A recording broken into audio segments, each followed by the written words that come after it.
오늘은 주님께서 어제 십자가에서 죽임을 당하시고 늦게 장사되었고, 그리고 오늘은 땅속에서 계셨던 날입니다.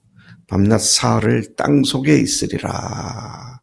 그 땅속에 있던 그날입니다.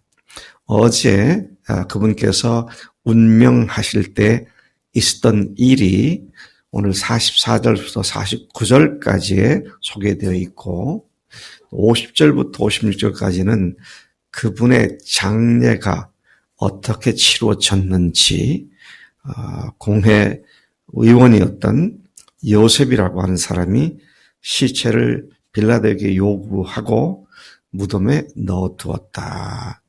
또 갈릴리에서 온 여자들이 그 무덤과 시체를 어떻게 두었는지를 보고 향품과 향유를 준비했다.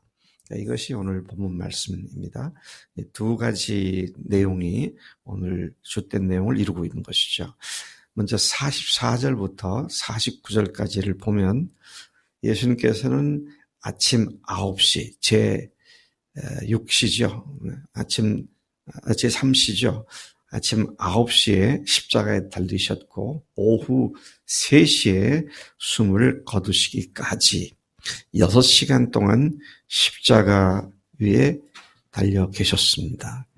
이 시간 동안에 특별히 정오로부터 오후 3시까지 특별한 일들이, 현상이 일어났습니다. 두 가지가 일어났는데, 하나는 천재지변이라고까지 말할 거 없지만 자연현상의 이상현상이 일어났고요.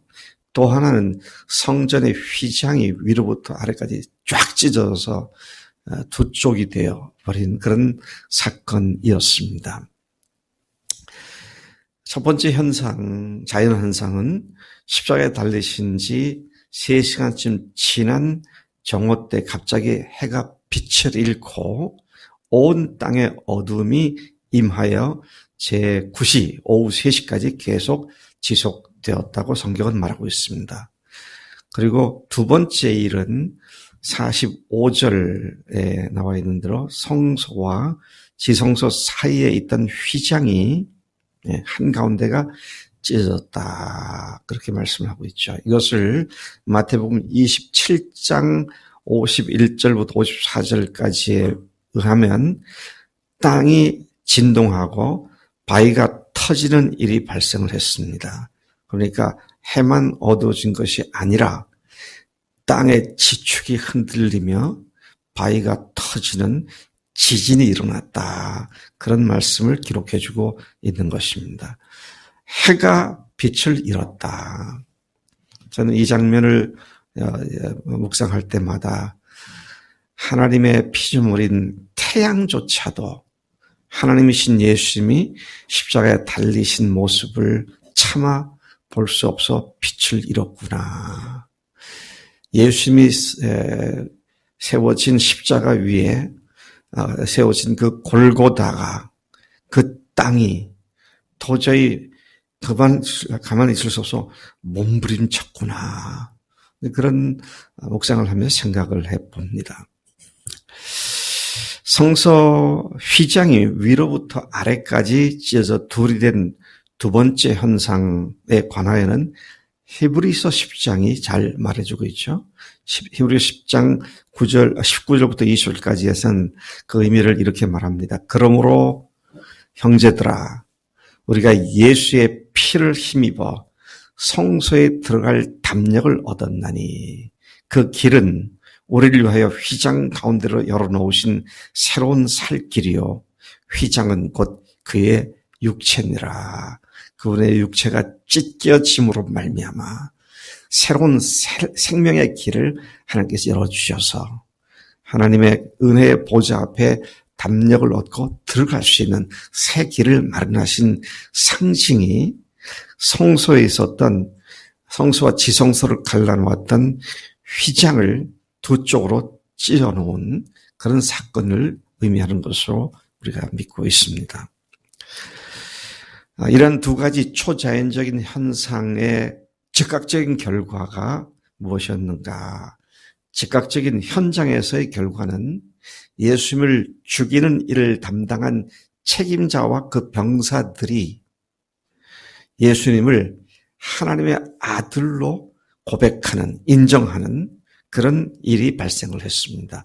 아까 봤던 마태복음 27장 54절에 보면 백부장과 및 함께 예수를 지키던 자들이 지진과 그 일어난 일들을 보고 심히 두려워하여 이르되 이는 진실로 하나님의 아들이었도다 하더라.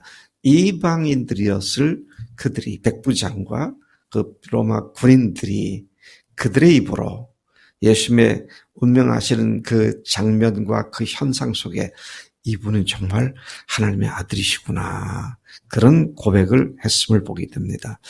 이어서 46절 예수께서 큰 소리로 외치셨습니다. 아버지, 내 영혼을 아버지 손에 부탁하나이다.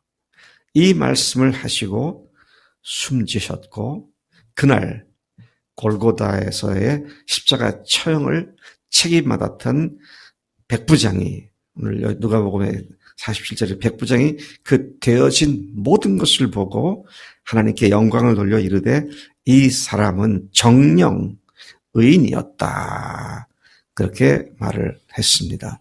48절도 보니까 구경하러 모였던 무리들도 그 된 일을 보고 다 가슴을 치며 돌아갔다. 49절은 그리고 예수를 아는 자들과 갈릴리부터 따라온 여자들도 다 멀리 서서 이 일을 보고 훗날에 증인으로서의 역할을 감당한 자들이 되었음을 우리는 너무도 잘 알고 있습니다. 십자가에서 마지막에 있었던 일들을 이렇게 기록한 누가는 50절부터 56절까지 그분의 시신이 어떻게 장사되었는지를 소상히 말해주고 있습니다. 산헤드린 공회 의원이었고, 특별히 그 사람 앞에 붙여진 말이 선하고 의로운 자로서 공회원들이 예수 처형을 결정할 때 반대했던 아리마대 사람 요셉이라는 사람이 등장을 하죠.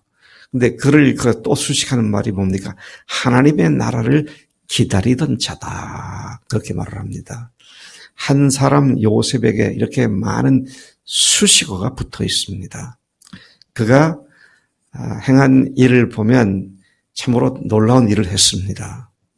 왜 그렇습니까? 공회원이었으면 당대에 상당히 알려진 인물일 뿐만 아니라 그 사회에서 기존 사회에, 기존 질서에 윗대가리 부분에 있는 그런 사람이잖아요.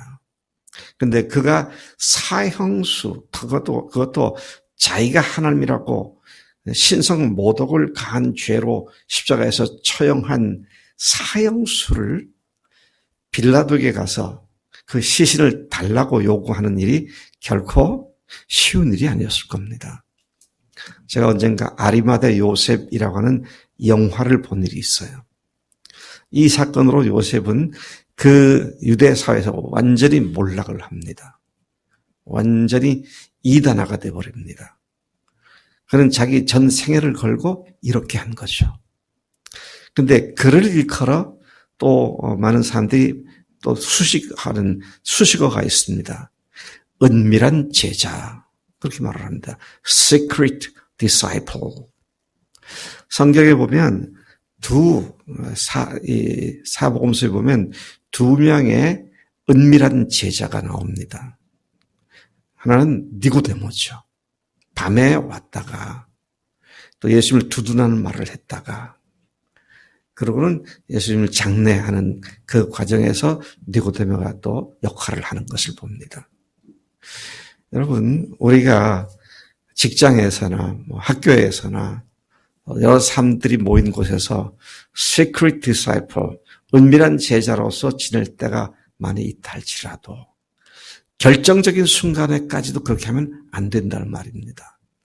주님의 시신을 거두어야 하는 그 일에 아리마대 요셉이 자신의 명성과 삶을 걸고 이렇게 했다는 사실을 우리가 생각해 볼 필요가 있다는 말이죠. 이날은 안식일을 준비한 날이었다. 그러니까 금요일이죠. 예수님이 돌아가신 날이 금요일 안식일을 준비하는 날입니다. 즉 오후 3시에 운명하신 예수님의 시신을 해가 지기 전에 급히 매장했다는 말입니다. 여기에 장사한 것은 가매장이라고 말해야 옳습니다. 뭐냐면 이스라엘 사람들은 시신을 처리할 때 최대한 시신을 깨끗하게 보존할 수 있도록 향품을 넣고 세마포를 싸서 그렇게 장례를 했는데 그렇게 할 시간이 없었습니다. 왜? 일몰이 되면 바로 안식일이 되니까요. 그래서 가매장을 한 것이죠. 그리고 갈릴리에서 예수와 함께 온 여자들이 뒤를 따라 그 시신이 어느 무덤에 어떻게 놓아지는지를 보고 56절에 보니까 돌아가 향품과 향유를 준비했다. 오늘 뭐 안식일인데 뭘 준비해. 그렇게 생각하지만 지금 금요일 저녁녘에 장사된 현장을 보고 토요일 일몰 후에 그들이 그렇게 했음을 말하고 있는 것을 보게 됩니다. 자, 이게요. 주님의 장례를 온전히 시신을 처리하기 위한 그들의 준비가 결국은 그들로 하여금 첫 번째 부활의 증인들이 되게 하신 것을 보게 됩니다. 주님 앞에서 우리가 해야 할 일들을 제대로 감당할 때 주님께서 그 일을 통해서 놀라운 일을 하시게 될 줄로 믿습니다. 해야 할 일을 하지 않을 때 주님께 쓰임 받기가 어렵죠. 그래서 우리가 오늘 이 주님의 운명하심과 또 장례를 치러지는 이 과정에서 우리가 다시 깊이 생각할 것은 나는 끝까지 secret disciple인가? 분명히 선언하고 세상 속에 예수 제자다. 나는 예수님과 함께 다시 태어난 자다. 더 이상 나를 위해 살지 않고 주님을 위해 사는 자다. 아까 박 전사님이 기도해서 그 말씀을 인용했는데요. 더 이상 내가 나를 위해 살지 않고 주님을 위해 사는 자다. 선포를 하고 또 이제는 그렇게 사는 것이 필요하죠. 자, 우리가 이러한 어떤 사실들을 생각하며 땅 속에 묻혀 계시는 오늘 또다시 하루를 이 말씀을 묵상하면서 내일 영광스러운 부활의 아침을 맞는 우리가 되고 온 교회가 되기를 축복합니다. 하나님 아버지 감사합니다. 이 아침에 예수님의 안식일 날 그야말로 그분의 사역도 안식하신 그날을 저희들이 생각하며 특별히 오늘 이 본문 말씀을 통하여 아리마대 요셉을 생각하며 그와 같이 당당하게 신분을 선언한 우리 삶이 되기를 원하고 또 그렇게 살게 하심을 감사합니다.